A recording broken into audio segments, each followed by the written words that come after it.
Vai até domingo aqui em Vitória um congresso que vai discutir saúde das crianças. Entre os temas está a microcefalia. E a gente vai falar agora com o professor especialista em saúde pública, Luiz Carlos de Abreu. Ele é sanitarista e também é fisioterapeuta. Ele dá aulas na USP, também na faculdade do ABC de São Paulo. Doutor Luiz Carlos, obrigado por ter vindo aqui ao Bom Dia. Bom dia, é um prazer estar aqui em Vitória, no Espírito Santo. Doutor Luiz Carlos, nós já ouvimos médicos aqui dizendo assim, olha, já está comprovado que a zika causa microcefalia. Já ouvimos outros médicos dizendo, não é bem assim ainda. Qual é a conclusão que se tem hoje? Nós estamos em plena evidência de provas científicas no sentido de comprovar se toda grávida, ela definitivamente vai evoluir para um quadro de microcefalia. Isso hoje não pode ser afirmado. Você tem grávidas que não evoluem, e a maioria delas, não evoluem para o quadro de microcefalia no seu conceito, no seu bebê. Portanto, a maioria não evolui para o quadro de desenvolvimento do sintoma de microcefalia no seu conceito, no seu filho. Portanto, não é verdadeira a afirmação de que a maioria das grávidas, ou todas as grávidas, irão desenvolver no seu filho microcefalia. Mas o que a gente vem acompanhando é que, com esse surto de zika, o número de grávidas com bebês com microcefalia vem aumentando. Não há dúvida nenhuma quanto a isso. Entretanto, há que se ponderar uma diferença de mensuração desse tamanho da cabeça dos recém-nascidos que são feitos nos dias atuais. No passado, efetivamente, nós usávamos um tamanho diferente. Hoje houve uma redução de meio centímetro para considerar o quadro de microcefalia. Portanto, nós ainda estamos na coleta de dados para definir se esse meio centímetro, de fato, é o causador dessa redução abrupta do tamanho da cabeça da criança. Agora, por que ainda há essa dúvida? Assim, o senhor já explicou, mudou a medição. Mas por que ainda há dúvida se o mosquito, a Aedes, provoca a zika e, consequentemente, a microcefalia, doutor? Essa tomada de decisão para nós dentro do campo da saúde pública, ela passa por evidência científica realmente forte. Nós não temos ainda uma comprovação epidemiológica de que o mosquito Aedes aegypti é, de fato, o grande causador de todo esse transtorno. Mas como ele causa outras duas doenças, a dengue e a chikungunya, há uma evidência direcionada de que a zika, de fato, é transmitida por ele. Portanto, nós trabalhamos com a população no sentido de reduzir esse vetor e, por conseguinte, evitar esses transtornos na grávida, por exemplo, e em outras populações vulneráveis. E como o senhor disse, como se mudou o critério de aferição para saber microcefalia, pode ser que nos anos anteriores já tivesse um caso grande, mas não era aferido, é isso? Exatamente isso. Doutor, agora, meio centímetro, quando se mede, é o diâmetro da cabeça? Isso pode ter muita diferença para uma consequência neurológica para a criança? De fato, o crescimento do encéfalo é marcador funcional para que a criança possa ter oportunidades ao longo do seu crescimento e desenvolvimento. Quanto menor o encéfalo, maior a chance dessas oportunidades não se manifestarem ao longo da vida. Isso, de fato, é um grande problema. Essa criança passa a ter problemas na escola, problemas de relacionamento e o seu encéfalo não vai funcionar como deveria. Doutor, e de qualquer forma, se for porque mudou a aferição, se for por causa do vírus da zika, há uma comprovação agora de casos maiores, há uma notificação maior de casos de microcefalia. Nós temos na saúde pública condições de atender essas crianças, que cuidados elas vão requerer? Bem, é importante separar essa resposta em duas partes. Primeira, não é porque houve a mudança do centímetro para mais ou para menos que nós, do campo da saúde pública, deixaremos de continuar investindo na melhor assistência.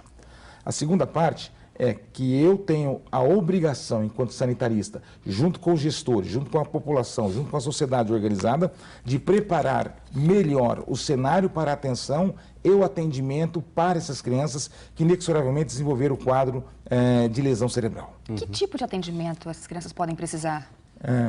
Essas crianças precisam de um atendimento multi e intertransdisciplinar. Elas precisam de professores melhor preparados dentro da sala de aula, de fisioterapeutas, de fonoaudiólogos, de terapeutas ocupacionais, de psicólogos, de médicos, enfim. Eu preciso de uma associação entre o poder público, as escolas formadoras de profissionais de saúde, como, por exemplo, a EMESCAN, o Instituto Federal aqui em São Paulo, aqui em Vitória, e principalmente as unidades básicas de saúde, para dar atenção e condições de oportunidades iguais para todos. Nós temos essa rede formada. E outra pergunta, nós temos dinheiro para fomentar esse atendimento? Porque a gente está vendo uma reclamação grande aí do secretário de Saúde, Brasil afora, de falta de recursos, enfim.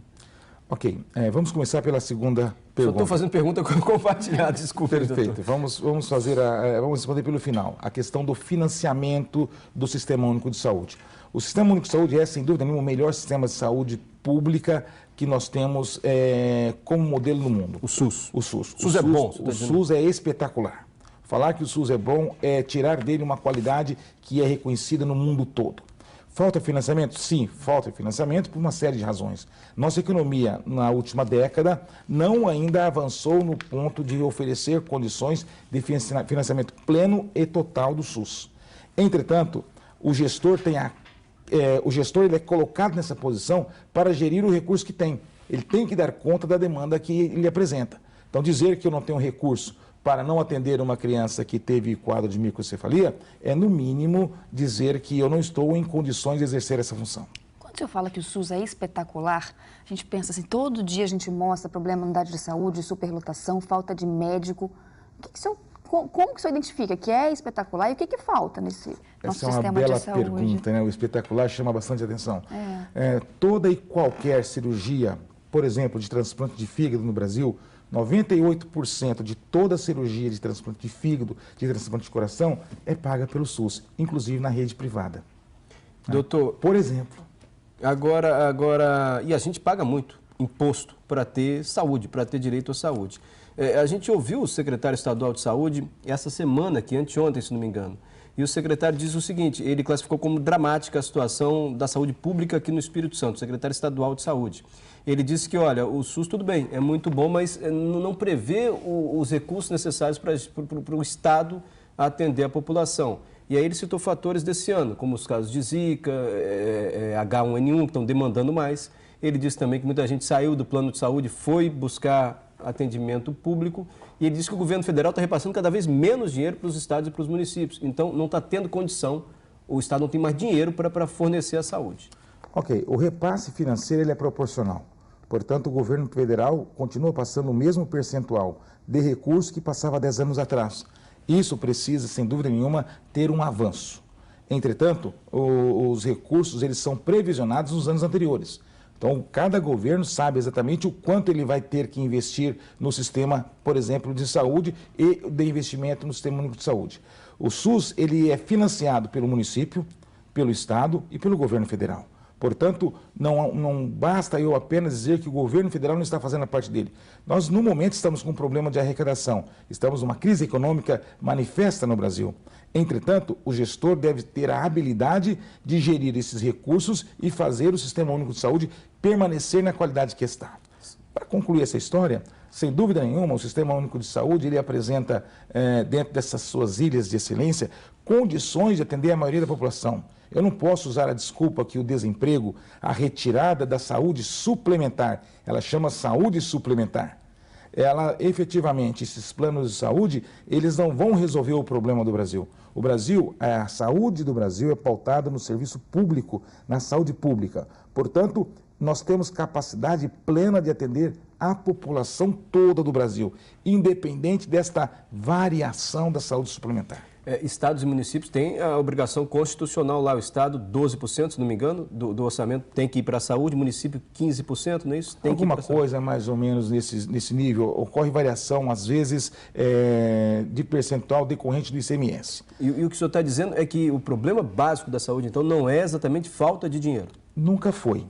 Tá? Aliás, nós usamos... Mesmo em anos assim de difícil. Mesmo em anos pujantes, como há 5, 6 anos atrás, na gestão do governo anterior, nós efetivamente temos problema de gestão. Tá? Ser gestor ainda é um grande desafio dos serviços públicos, em especial do serviço de saúde no Brasil. Deixa eu agradecer ao doutor Luiz Carlos de Abreu, ele é professor da USP, professor de saúde pública, também é fisioterapeuta e sanitarista. A palestra do senhor é hoje? Sim, daqui a pouco nós iremos falar sobre microcefalia e Zika vírus. nesse encontro lá que vai acontecer na EMEXCAN, o Congresso Internacional de Saúde da Criança e do Adolescente, termina domingo. Obrigado por ter vindo ao Bom Dia Espírito Santo. Foi um prazer. Obrigada, viu? Um bom dia.